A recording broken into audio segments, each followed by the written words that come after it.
She stood frozen beside her desk, eyes full of fear, refusing to sit. At first, her teacher thought she was just acting out, until he discovered the heartbreaking reason why. And it changed everything. If this story moves you as much as it moved us, don't forget to like this video, subscribe for more real-life stories. It was a typical Tuesday morning at Jefferson Elementary. The sun was shining, the birds were chirping outside the windows, and Mr. Ramirez, a well-liked fifth-grade teacher, had just finished writing the day's objectives on the chalkboard. "All right, class, let's settle down and take our seats," he said cheerfully, clapping his hands twice. The room filled with the sounds of squeaking chairs and rustling backpacks as the students obeyed, all except one.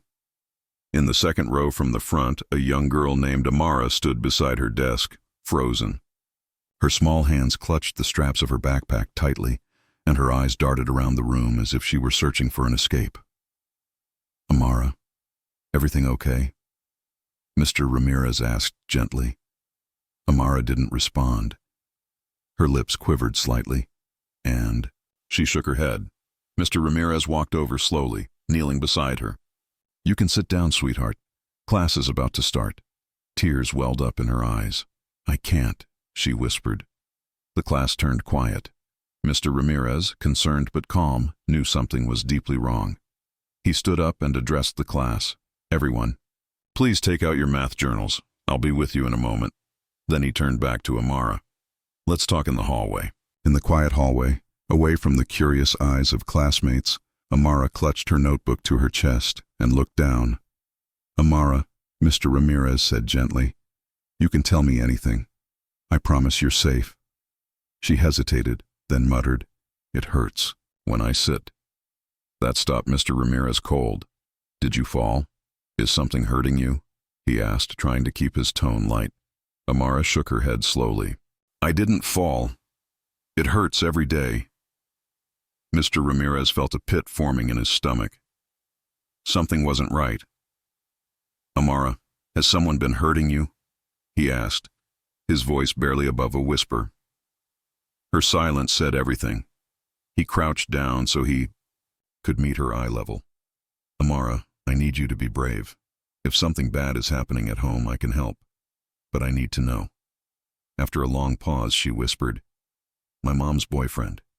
He hits me." Mr. Ramirez felt his heart crack. He had suspected abuse before in other students, but this was confirmation. Immediate steps had to be taken. But first, he needed to comfort her. "You did the right thing by telling me. Amara, I'm so proud of you. You're very brave." She looked up, tears streaming down her face. For the first time that morning, she felt seen. The moment Amara returned to class under the supervision of the school counselor, Mr. Ramirez headed straight to the principal's office. "We need to file a CPS report immediately," he told Principal Guyanbati. Within hours, Child Protective Services was involved. A caseworker came to the school and interviewed Amara in a safe, private room. Mr. Ramirez provided his own report, and the school administration cooperated fully. It was discovered that Amara had been enduring abuse for months. Her mother, overwhelmed with work and personal struggles, hadn't seen the signs, or worse, had ignored them. The authorities moved quickly. Amara was placed in protective custody that very day, taken to a temporary foster home while an investigation began. She cried when she had to leave school, clinging to Mr. Ramirez. "Will I ever come back?" she asked. "Yes, Amara, this is your school. You will always be welcome here, and I will always be here for you," he assured her, fighting back tears.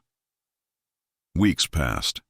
Amara was placed with a caring foster family who enrolled her in therapy and stayed in close contact with Mr. Ramirez. The two would write letters back and forth, and Mr. Ramirez made sure to send her books, drawings from her classmates, and little notes of encouragement. "We miss your smile," one read. Amara began to open up more in therapy. She started drawing again, something she had once loved. Her foster parents reported she was laughing occasionally and making friends at her new school. But she always asked about Mr. Ramirez. Then one day, near the end of the school year, the front office buzzed Mr. Ramirez's classroom. "You have a visitor," the secretary said. Standing there wearing a yellow sundress and a shy smile was Amara. "Hi, Mr. Ramirez. I'm allowed to visit today?" She beamed. He knelt to hug her, eyes welling up. "It's so good to see you again." She handed him a folded piece of paper. It read, "Thank you for believing me. You saved my life." Amara's story spread across the school and beyond, not in a sensational way, but as a reminder of the impact one adult can have when they choose to listen. Mr. Ramirez began speaking at teacher conferences about the importance of noticing subtle signs of trauma and how to create a safe space for children to speak up. Other teachers started sharing their own stories, realizing how critical their roles truly were. Amara's life wasn't magically fixed, but she was safe, healing, and hopeful.